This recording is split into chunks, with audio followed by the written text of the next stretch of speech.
guys, welcome back to my channel. So today I want to talk about emergency funds, and not because I'm supposed to be in an emergency fund like step if I'm doing the baby steps from Dave Ramsey, but because I really have like this want to go ahead and proceed with using my emergency fund to pay off some of my debt. However, we're doing the Erika plan, not the Dave Ramsey plan. I'm using Dave Ramsey as a guiding focal point for me, because I just cannot just have $1,000. There's no way. There's no way. There's no way. Like today I went to the grocery store and my budget was off the roof on that just a little bit that I bought, and then I'm thinking, if I'm already like short on groceries and you know my rent's only gonna get higher this year, I don't wanna be stuck in a hole if and when you know something bad happens and you know my income just doesn't meet my standards anymore. So anyhow, I'm gonna go ahead and figure out how much is 3 months worth of expenses for me, and then how much after that can go to emergency fund, debt payoff. Because if you guys don't know, hi, my name is Erika. I am 29 years old. I live in LA by myself in this beautiful apartment, and I run the show here. I pay everything in full myself. So and I'm a single income. Technically I have 2 jobs because it is my full-time job, and then anything that has to do with YouTube or my sticker shop is, you know, clumped in one. However, since I had not been doing much with, you know, YouTube or my sticker shop, it had declined pretty badly. So my full-time job is what keeps me alive now. But I have this motivation to pay off my debt faster. And once I had gone through my first debt journey, because I had done this already, you guys, if you guys don't know, I will link my first video of how much debt I had in the beginning when I started with nothing and I was scared shitless. I had done this already. This is my second time doing a debt-free journey, and I know how it goes. I know the intensity that I have, and I know that, you know, the point where I got to my emergency fund is because I had gone through baby steps 1, 2, and I did baby step 3. Everything after that I didn't really care because I had no children, I didn't have a house. However, I could give and do whatever I wanted for as much as I wanted within my means, right? So now that I'm reflecting on the steps that he advises to do, I can say that I would be okay with having 3 months of emergency expenses if and when I needed them, and have the rest go towards debt. Now, my first goal when I started my baby step 3, like in 2021, when I became debt free the first time, was 6 months. I had reached the 6-month blockage, and that was it. That was it. I was fully carefree life. I had paid all of my debt. I had my 6-month full emergency on the side somewhere else. I had sinking funds and I had personal savings, and I was good. Of course, with time and then bad habits, I started using my emergency fund to, you know, pay off the debts that I had accumulated. And like if I accumulated it that month, that thing would get paid off that month.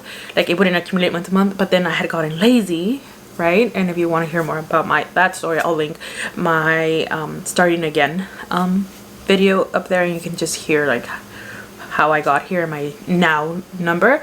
But now I'm just like, okay, I'm impatient and I have money in the bank, and I can take some of the money away to throw at this and still feel okay. Because that's the thing about me, is that I still want to feel secure. I still want to know that if something happens, I will be okay. And 3 months is more than enough to get me going again. Because when I had to reapply for jobs full-time again, I had quit in June and I got a job in September. So June, July, August, and then by September I had a job. So it took me 3 months, but it's because I wasn't intense. But at least I have like kind of a gapping scenario of what I can do. But it was towards the end of June where I had quit everything, and then just was trying to focus back again on like what is it that I have to do. So today I'm gonna go ahead and just walk you through what I think my emergency fund should consist of for monthly expenses, and then see how much that equals for 3 months, and then the rest could be taken away. Like I had said, I did have 6 months fully funded. I think after using some of it, like from going back and forth with my bad habits last year, I think I have more 5 months in total now, or a little bit more than 5 months, but close to, you know, enough where I wasn't like feeling, ooh, you know. So today we are just gonna sit down and I'm gonna walk through everything that I believe that will be like what I need for my basic necessities if and when I lose my income or whatnot, and then seeing how much spare I'm willing to transfer out to go towards my debt, and then hopefully with that I can get down my debt snowball faster and just like haul ass with it, because I do not want to spend a year paying off debt. The first time that I paid off debt, it took me like 3.5 years maybe. It was a long journey, but also I had 35 grand in debt almost, so you know, that was something, you guys. That was not normal. And this time around it's closer to 12,000. However, the way I've been paying off debt, you know, I think I've reached almost $400 or like $500 that I've paid off in just like within 3 weeks. So I know that with getting my emergency fund to kick in to bringing down that debt, this will move a lot faster, and then the faster I do this, the faster I can start throwing that chunk of money back into my savings and getting to baby step 3 completed all over again. So that's exactly what I'm gonna do, and I'm gonna go ahead and flip you guys around. And I just want to say, you guys, my emergency fund does not have to be a reflection of what you think an emergency fund should be. Also, if there are things that you consider like expenses that need to be in there and I don't worry about it. As long as it's in yours, you should be okay. My numbers also will differ because I'm in different areas from where you might live, and I am one just person, so my needs and necessities might be completely different from yours. But just know that anything that I show on here is personal. This is my personal finance, and no budget can ever look exactly the same because we're all different and we all have different walks of life and different parts of what finances look for us.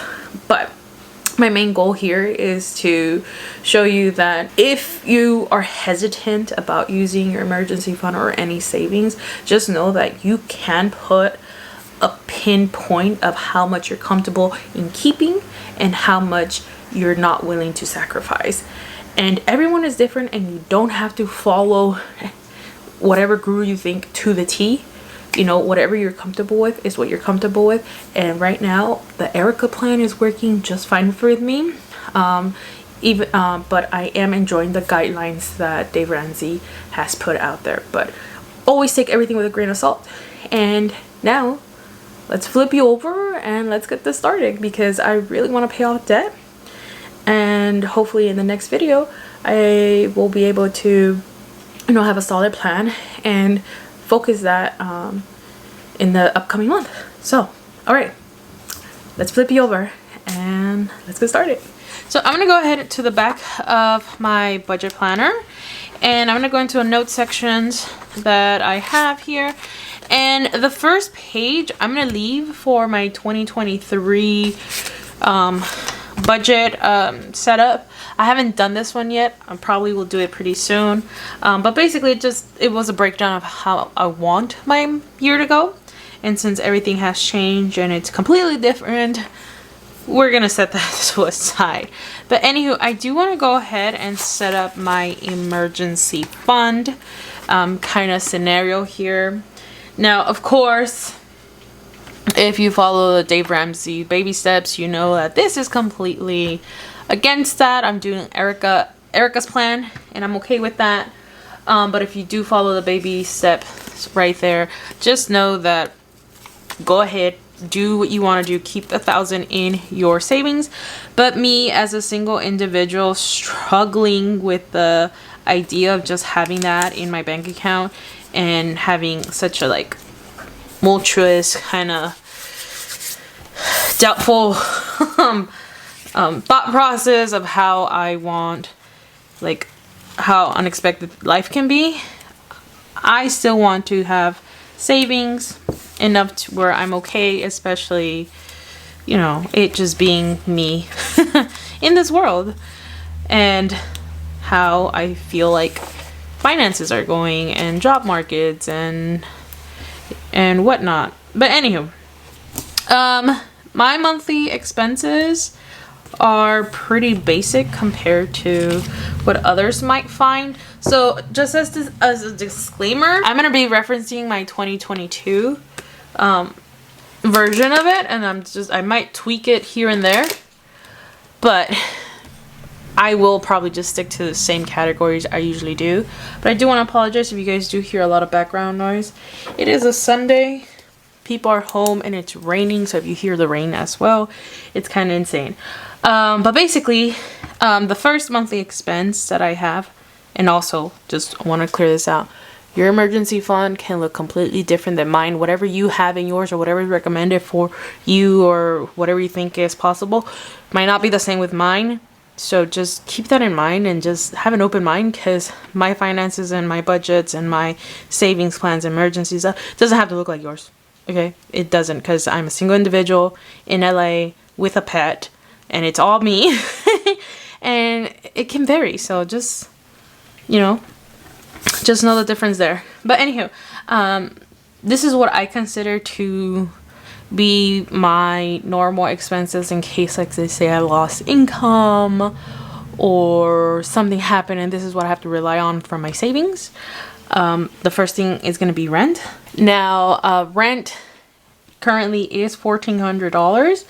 However, I always like to bump that up in my emergency savings because I never know, you know, the foreseeable future. So every time I always think like, oh, if they raise it up by like $50 or $100 this year, I want to make sure that's in my emergency savings. So I always shoot up or like round up $100 just in case that's how much rent is raised every year. So I always think it's $50 to $100.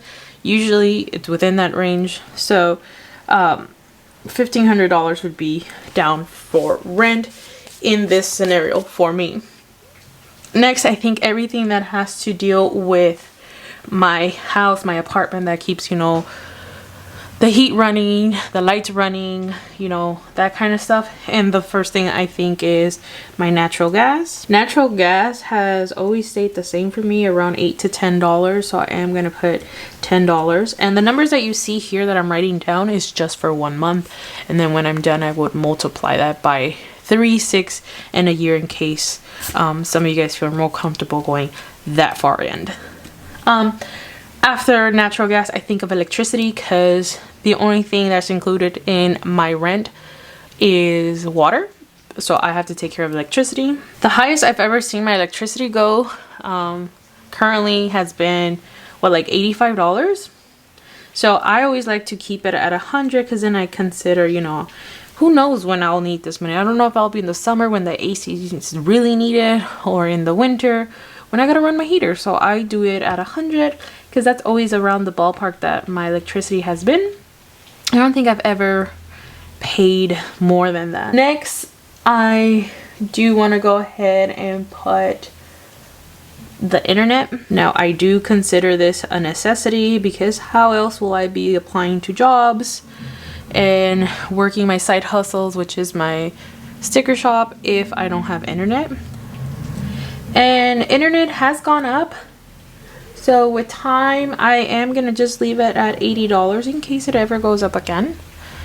So that will be that. And then, of course, my phone. You need your phone. especially when you're gonna call places in case you need a job or whatnot. You need to be contactable. You always need to be in contact with others, which also that takes care of everything within my house. Now, something that goes along with everything in my home is groceries. Now, groceries and spending to me is one like the other, because if I'm spending money on food, even though it's takeout, it's groceries to me because it's feeding me for the time being. So for groceries this time around, I want to go ahead and put that I would be spending around $280. For gasoline, I'm gonna go ahead and put this at $120, because right now it looks like I'm doing $50 every 2 weeks, I want to say, and then 20 extra additional just in case, like, you know, I go do like long distance driving. I just want to account for that. So $120 dollars for gasoline seems pretty decent to me. And then now that we're talking about my car, I do want to put car insurance in here because car insurance always has to get paid. And currently, car insurance has always stayed like around 123, 128. So I'm gonna do a solid 130. And I do want to go ahead and include renter's insurance, and that's usually $13. Renter's insurance is not that expensive for me, but you know, I always want that on there. And lastly but not least, I have a cat. Her name is Bean, and Bean runs her own expenses, and that means her litter, it means her food, and yeah, so I want to go ahead and make sure that I have that covered. And I usually buy huge packs of food and litter for her, and then I also want to make sure that, you know, I have some type of like savings for her in case she needs to get her shots or she needs a vet appointment. So even though this is like never like in monthly expenses each month, at least I want that to be in there, to have a buffer to be used for, like, who knows, she might need a rabies shot soon, or Bordella shots, or just a vet health wellness check. I want that on top of, you know, just her having her food and her litter. So yeah, this is what I consider my normal, like, living on nothing expenses in case, like, you know, I just lose my job. So, and then I need to live off of what I have. So this is what I would consider my emergency fund to be.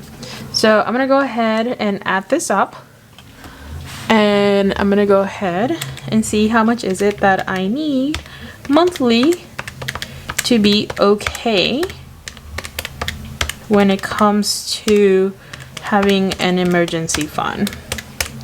So it looks like about $23.60, which is kind of on par of how usually my budgets go.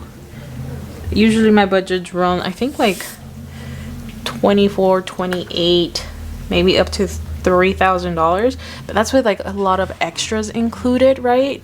So that number makes sense. That number clearly makes sense if nothing else is added onto it, like no unbudgeted expenses, no subscriptions, no nothing, you know, just my basic needs.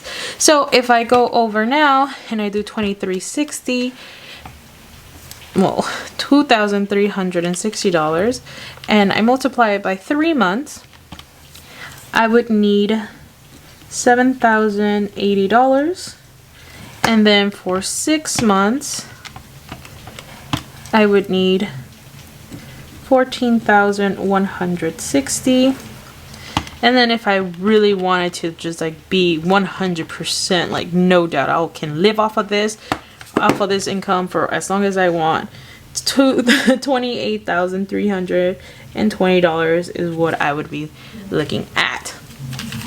So that is how my budget, well, my emergency savings should be looking like when you hit baby step number 3, which is right after paying your debt. However, I want to be more than okay, especially with how things are just looking. Don't look at the news too much because you will go crazy. I was like, but for me to feel comfortable I will need $7,080 to have peace of mind. So if I do that and I consider what I have currently saved up in my emergency fund, which is $11,557 with 44 cents, the most I will feel comfortable in throwing at my debt in one chunk would be $4,477.44, which is basically almost like the amount that I need to pay off my biggest card. However, like someone had, told me, they're like, well, use this chunk of money to pay your smallest debt until you reach, until you deplete this number and see how close you can get to your highest debt payoff. So Snowball, which makes sense because that's exactly what the Dave Ramsey baby step 2 is do your Snowball method, which is pay the smallest to your largest accounts. So I'm gonna go ahead and pull. Now that I see the numbers, like currently I think I was closer to 5 months than I was to 6 months in my emergency fund. I'm okay with pulling out this amount and start paying off my debt. And we're just gonna revisit my debt in the next video, but I did want to go ahead and just let you guys know that if I do this, if I do pull from my emergency savings, it will not be the entirety of it. It will be enough for me to be 3 months secure still, and then the leftover is what I will be throwing at my debt. But yeah, that is all I have for today. At least I am okay seeing these numbers. $7,000 is still a lot to have in a bank account. $4,000 is still a lot to pull and throw at debt. That does help tremendously. It takes like a good weight out of your shoulders, and it reduces my time in having to pay off this debt. So I'm more than happy to do this because at the end of the day, I do want to pay off my entire debt as fast as possible. The only thing I can't do that because my income doesn't come in as fast as I want to, which is the impatience driving this. However, I know that with this great chunk, I will be quickly diminishing my debt pretty quickly. And it'll take less time to pay it off than the initial intended purposes, which I haven't mapped out yet, but it significantly reduces that time. So that is all for me. I hope you guys enjoyed this. Don't feel discouraged if you are starting from zero, have no savings or anything in your accounts. Just know that I've gone through this journey once before, and this is how I've been able to have these amounts. So my first time around, it did take me like 3.5 years to pay off all my debt. So, and it did take me an additional, year to come up with this amount of money to be in my account to be secure. However, my bad habits is what got me back into this and having to, kind of take away from what I had already built. So don't feel discouraged. I got here once, starting on nothing. You guys can get here as well. And for those who don't want to touch their savings, just know that build a plan and see how much you're willing to pull out while still feeling comfortable. And that is all I can say. It's your money, it's your budget, and no guru in this planet can tell you what to do, but you can use them as helping guidelines and as a refocus kind of goal tool to keep you through this journey. But anywho, that is all from me. If you guys are wondering about the items that I used on here, just know that the stickers are always from my sticker shop, erikalifevlogs.com. It's always linked down below. This is an Erin Condren A5 planner that I Franken planned. So it's not a product that they sell. It's something that I just merged together by 2 products. I'll leave that video linked up above in the cards if you want to see it. But yeah, I hope you guys enjoyed this. And you guys can check me in my next video. Alright, bye you guys.